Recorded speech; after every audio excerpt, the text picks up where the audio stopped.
El que farem és buscar reaccions, en aquest cas a les dues notícies d'aquesta jornada, i el que fem és saludar en aquests moments a la diputada de Ciutadans al Parlament de Catalunya, Sònia Sierra. Molt bon dia.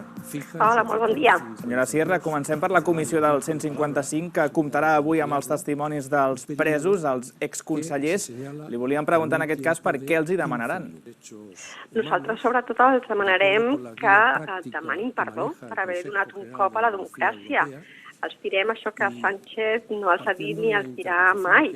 Han de demanar perdó per tot el dolor que van provocar tants catalans, per la fugida d'empreses, pel desprestigi de les institucions catalanes. No han demanat perdó, no se n'han penedit i, a més, diuen que ho tornaran a fer. A mi em sembla increïble que algú digui que tornarà a fer, tornar a posar els catalans segurament amb el pitjor que hem viscut des que va començar la democràcia. Jo recordo la tardor del 2017 com una etapa terrible, no? Tothom estava molt trist, moltes persones plorant, moltes persones que no tenien cap mena de vinculació amb la política, molt amoïnades pel que podia passar, a banda de les conseqüències econòmiques, no? De la fugida d'empreses, de la inestabilitat. Llavors han de demanar perdó. Quina espera que sigui la reacció, en aquest cas, dels exconsellers? Home, estaria molt bé que s'ho repensessin, que humilment demanessin disculpes, perquè mira, tothom s'equivoca, i que recapacitin i que no diguin que ho tornaran a fer, i el que, evidentment, nosaltres pensem que no es pot permetre és que els actuals socis de Sánchez i màxims responsables d'aquest cop a la democràcia facin servir el Parlament per fer un míting separatista. Nosaltres pensem que han de prendre responsabilitats, assumir els seus errors i demanar perdó als catalans. Un Parlament que va viure ahir una sessió caòtica i una, de fet, de les suspensions d'ahir, recordem que en va haver-n'hi fins a 3, una va ser motivada després que la diputada de Ciutadans, Lorena Roldán, qualifiqués el president de la Generalitat com a delinqüent. Vostès ratifiquen aquesta decisió, aquest titllament?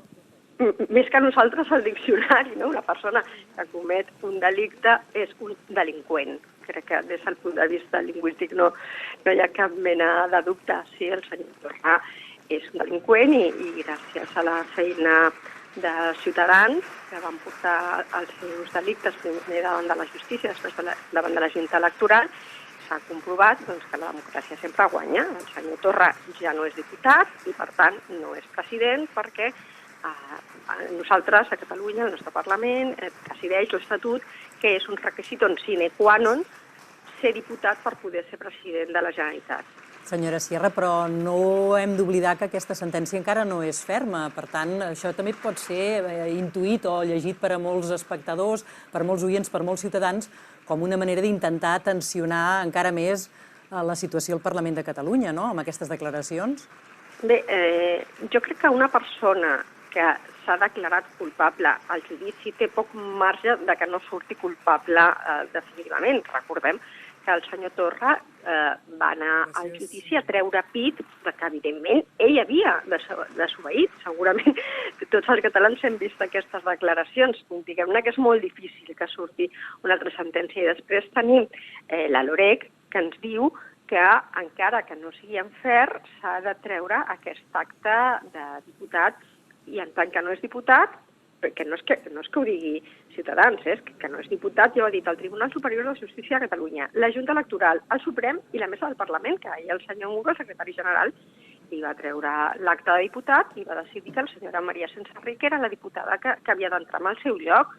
Vull dir, no és una cosa que digui Ciutadans, és que ho han dit totes les instàncies. Llavors, el senyor Torra el que hauria de fer per dignitat és marxar a casa seva, en comptes de trinxerar-se al seu escó. Nosaltres tornarem a portar la justícia, perquè el que no pot ser de cap de les maneres és que els polítics estiguin per sobre de la resta de ciutadans. La resta de ciutadans, quan cometen un delicte, això té unes conseqüències del tipus que sigui. Llavors, el senyor Torra ni cap polític poden estar per sobre de la resta de ciutadans. Analitzant les qüestions del dia, dues de les principals notícies que ens portaven fins al Parlament i que encara ens hi duren el dia d'avui. Li agraïm en tot cas a la diputada de Ciutadans al Parlament de Catalunya, Sònia Sierra, que hagi atès la trucada de la xarxa i que hagi compartit també el seu punt de vista amb nosaltres. Gràcies, senyora Sierra. A vostès, molt bon dia a tothom. Bon dia.